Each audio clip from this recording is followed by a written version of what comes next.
Hi everyone, my name is William from Own This Property and welcome back to the channel.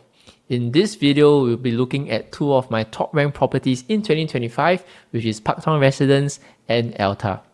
By now, you have probably seen many YouTubers analyze these two properties and you might share the same question as me, which is the better property. So this video is going to be a little bit different. I'm going to pit these two developments against one another to see which comes out the winner. To do this, we will be using our signature OTP framework to dissect these two developments. And by now, a lot of the information have already been covered, so I won't be spending too much time on the attributes factor or the location factor, but I'll be focusing more on the price, the profits, the supply analysis, the upside potential, and exit strategy. So by the end of the video, you will have my definitive answer on which is the better property to buy.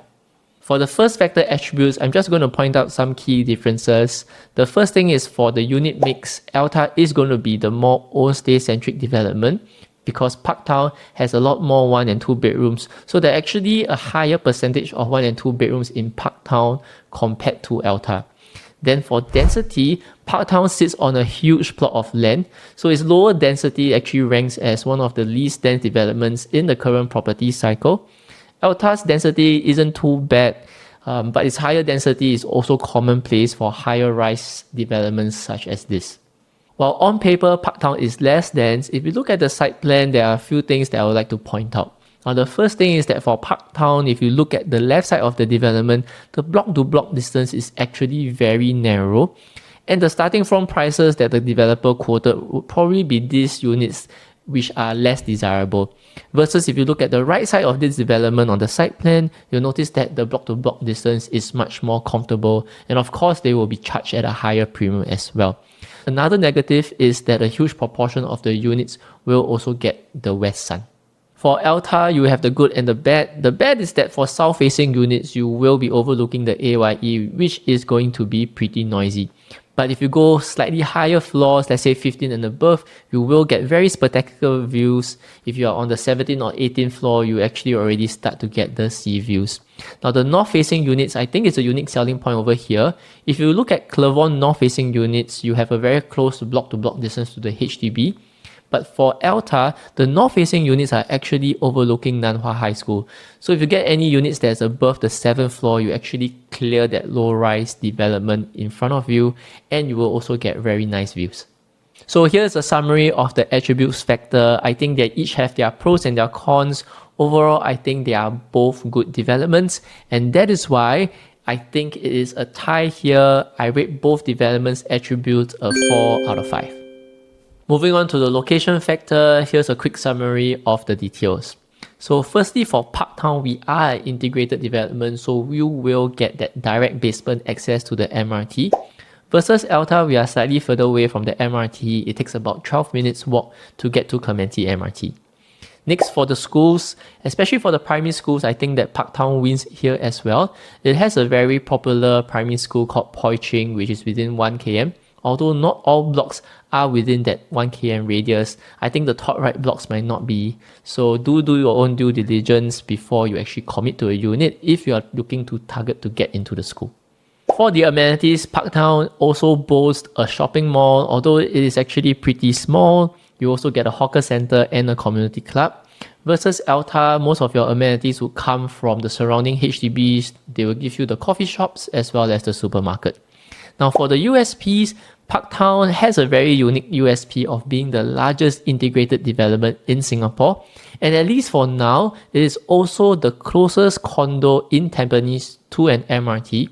But soon this will change because by the end of the year, Tampines Street 94 will launch, and it is also directly linked to the MRT. So ELTA's attraction is because it's a mature estate. It is actually also an education hub. So if you are a family looking to grow a family long term, Clementi is actually a very good place to raise your kids because basically they will be covered from primary school all the way to university. All in all, the convenience of Parktown is really hard to beat, and I would have given it a perfect score if not for the fact that Tampines North, at least geographically, is still a pretty 鸟不生蛋 place. to get to your Raffles area or to get to your town area, it is still quite a distance. So for Parktown, I score it a 4.5 out of 5, and ELTA score is reduced because it lacks that top primary school and it is also a distance away from the MRT, so I rate it a 4 out of 5. If you want my detailed slides to find out more about the density, my analysis about the location and the attributes, or if you'd like to find out about the site plan or the floor plans, do reach out to me on WhatsApp and I'll be happy to share them with you. Because right now, we will be diving into the more interesting part of the video, which is looking at profitability. Let's start off with the profitability analysis at Parktown, and in this analysis, I'll be using some of the newer condos in the area. In the Tampines area, the newest is of course Treasure at Tampines, which TOP in 2023. And if you look at the performance-wise, these numbers reflect the annualized gains. They all perform very well, and even the one-bedrooms returns have been pretty decent. Now, Tampines North, because that area just across the TPE, you also have a cluster of Pasir Ris condos. I've also included them into this comparison. And if you look at the numbers, their returns have also been pretty good. Rentability, Parktown also ticks the box, is pretty good. Nothing to complain here. They average about 3.5% rental yield or above.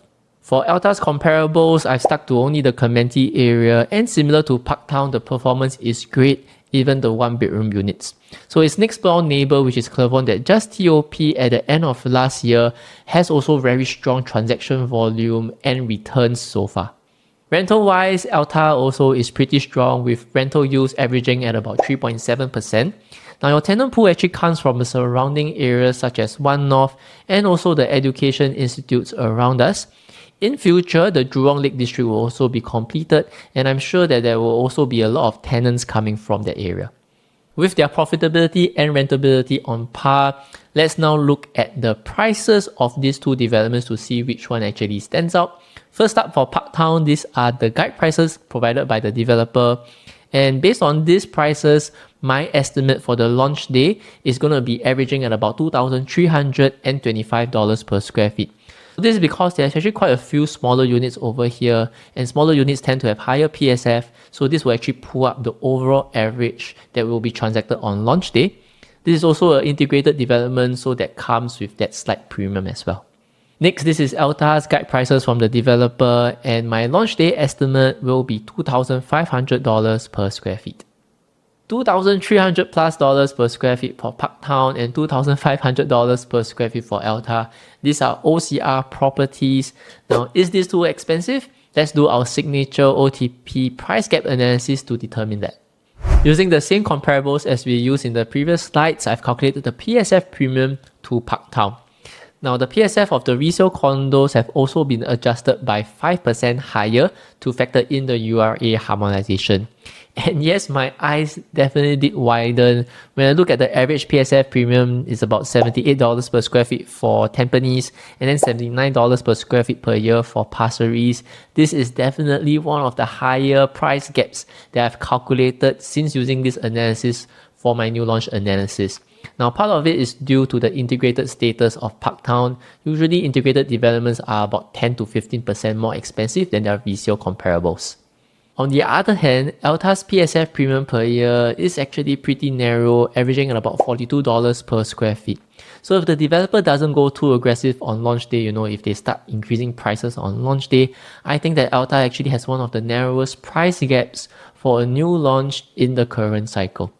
Hence, because both of these developments do well when it comes to profitability and rentability, I think the thing that really moves the needle here is the price gap.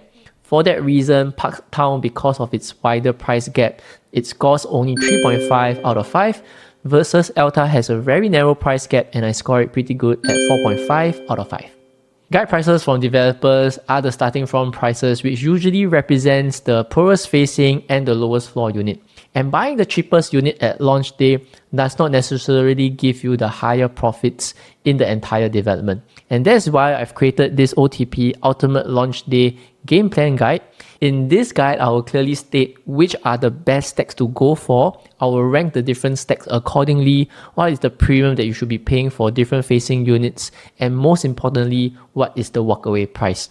If you want to know more about the thinking behind this, do reach out to me on WhatsApp, and I'll be happy to share more with you. Moving on to another signature OTP analysis, this is the supply analysis.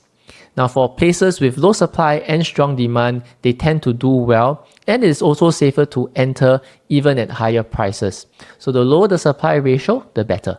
For our supply analysis, I've included a lot more condos. For Parktown, the radius have been expanded to include over 30 resale condos in the Tampines and Pasir Ris area. And for ELTA, the radius has also been expanded to include 10 resale condos in Clementi, as well as the West Coast area. Now, I couldn't have done this without the help of my colleagues, so a shout out to Alvin from The Right Move and Pacing from The Right Nudge. Do check out their YouTube channels as well. At one glance, we can spot some differences over here. Now, Parktown definitely has the lower supply ratio compared to ELTA, and it's really impressive considering that we included a lot more condos for Parktown compared to ELTA. This really reflects, I think, the very strong demand for Tampines properties, but it's also partly due to Tampines being a much larger estate compared to Clementi. For ELTA, the score is actually not too bad. The higher supply ratio is partly due to it having two newly TOP condos, which is Park Clematis and Clervon. So I do think that the supply ratio would start to fall in the near future when a lot of these new units that come online at TOP get sold. All in all, I think Parktown edges out a little bit over here. I score it 4.5 out of 5. And for ELTA, it's good but slightly poorer compared to Parktown, and I rank it 4 out of 5. Moving on to the final factor, which is upside potential and exit strategy. Firstly, for Parktown, we are in a new estate. While not as big as, let's say, Punggol, it is still pretty sizable in size. And if you look at the URA master plan, you'll notice that there are actually 3 more residential plots. This will either be HDB or condos. Either way, it is going to be a positive for Parktown. On the other hand, ELTA's story is a little different. Clementi is already fully built up, and ELTA sits on probably the last plot in that area after Clement Canopy and Clervon. So what my conviction stems from is that Singaporean families actually desire to stay in this area. The education hub is one of the reasons why. And if you look at this picture over here, we are actually sandwiched between 2 major URA transformation areas. On the right side, you have the One North District, and on the left side, you have the future Jurong Lake District. Parktown Residence being an integrated development, you might have heard a lot of different comments or opinions such as, oh, integrated developments have higher demand or integrated developments are not profitable. So I think there's a lot of myths out there. So let's dissect the numbers and see whether they are actually true. The first case study I'll use over here is Sengkang Grand Residence. Now, Sengkang Grand Residences has increased 18% since launch, and is quite similar to Jewel, which grew by 22.7%. But the older resale condo over there, Esperina, actually outperformed both of them. So is it true that integrated developments are easier to sell? What I've done over here is compile the transaction volume and the number of listings on sale right now. Sengkang Grand did have more transaction volume over the past year, but it also has more listings today. If you use transaction volume to reflect demand and listings to reflect supply, the resale condos actually have more demand than supply. Largely because integrated developments, you will have more 1 and 2 bedrooms.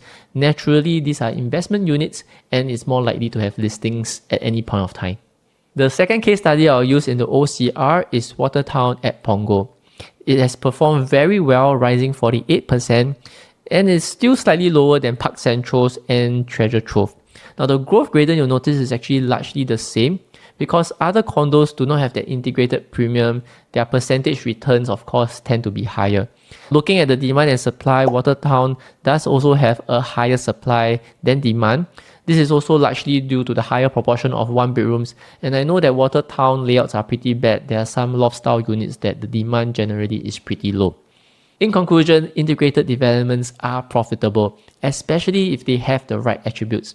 But if you think that they will outperform the normal condos around them, then that is actually probably false. Because of the lower base without that integrated premium, the percentage returns of the other condos tends to be higher. Lastly, let's talk about the upside potential coming from HDB Upgraders, and both Parktown and ELTA are in HDB estates in the OCR, so there will be a lot of HDB Upgraders. Firstly, for Parktown, you can see that the demand pool of HDB Upgraders is huge. It has over 14,000 units that will MOP over the next few years. If you were to buy a 3-bedroom or larger at Parktown, I think it is a pretty safe bet. Now for Clementi, the quantity of HDB upgraders is definitely not as high as Tampines, but does that lower quantity actually mean poorer demand? I think the answer is no, because we have to look at the quality of the demand as well. In this slide, we actually plotted a chart to show the number of $1 million HDB flats in 2024 split into the different HDB estates. Immediately, you see that Clementi HDB upgraders are of a strong quality. They rank 7th overall, and it's only behind Ang Mo Kio if you are looking at OCR estates, whereas Tampines is quite a distance away at 14th place. So imagine this, today you are a buyer looking at a 3-bedroom. A 3-bedroom compact at ELTA is 2.198 mil, which is $128,000 more than the same size 3-bedroom compact at Parktown. So if you want to sell to these HDB upgraders for just $128,000 more, which one will you buy? I think that the Clementi HDB upgraders pool have a higher quality, meaning that they have probably higher capital and more cash profits from their sale. So in this case, I think ELTA actually stands out more compared to Parktown. Lastly, let's talk about timelines. And for ELTA, I don't really have much to say about it. It's pretty standard. You're going to be exiting to an already strong resale demand over there. We'll actually be spending more time at Parktown because the exit is a little bit tricky, and this is due to the ECs over there that will MOP over the next few years. Essentially, I see 3 exit windows in Parktown Residence. Now, exit number 1, this is when your seller stamp duty is up in 2028. You already get to enjoy the HDB clusters that have already MOP over the past few years. But you also know that selling before TOP might not get you the best price, so you might want to hold out until the end of 2028 or early 2029. This brings us to exit number 2 over here. The problem here is that it's a very narrow exit window. In 2030, Tenet, which is an EC that will TOP end of this year, will reach the MOP. So this also means more competition for you by 2030. We are in a little bit of a conundrum over here because 2030 is also the time whereby the Tampines North MRT will be completed. So this brings us to exit number 3. I think if you hold until exit number 3 when the MRT is up, by then the entire Tampines North area will have also reached its maturity. But if you wait too long to, let's say, 2033 and beyond, another EC, which is called Orwell at Tampines, will also reach its MOP, which means even more competition. Talking about Orwell at Tampines, this will be launching right after Parktown, probably in March. And if you are looking at an EC, I think that this is one of the best options that you will get over the past few years and maybe even the next 1 to 2 years. Of course, ECs will have their limitations. It might not be for everybody. So if you're keen to find out whether Orwell at Tampines is the right option for you, do reach out to me on WhatsApp. Let's sit down for an obligation-free consultation over coffee. With the last factor done, let's tally the score. For the upside potential factor, both are very good, but I think ELTA wins slightly due to its stronger pool of HDB upgraders. Plus, the exit strategy is a little bit complicated for Parktown. So I will rate Parktown a 4 out of 5 and ELTA scores 4.5 out of 5. Which means the winner of this head-to-head battle, and only by a whisker, is none other than ELTA. Now, caveat time. I think both of these properties are good properties, but I mean this video is all about splitting hairs, and ELTA does edge out Parktown a little bit over here. And of course, every buyer is different with their own requirements and preferences. If you are a buyer looking for own stay and you just don't like the West, then you can of course consider Parktown. And if you are an investor who's already invested into the West and would like to diversify to the East, then Parktown is also a good option because Parktown still is one of the best options, I think, this year. And with that, we've come to the end of the video. I hope that you really enjoyed this side-by-side comparison. And probably by now, as you're watching this video, you might have already submitted your check to Parktown or ELTA. But for whatever reason, if you haven't done so and you would like to actually explore these two developments with me, if you think that we actually are a good fit together, do reach out to me on WhatsApp and I'll be happy to share more. I've also recently did my ultimate guide to new launches 2025. If you like a copy of that PDF, do fill up the Google form in the link below and I'll be happy to share my analysis with you. Don't forget to like the video and subscribe to the channel, and I'll see you in the next video.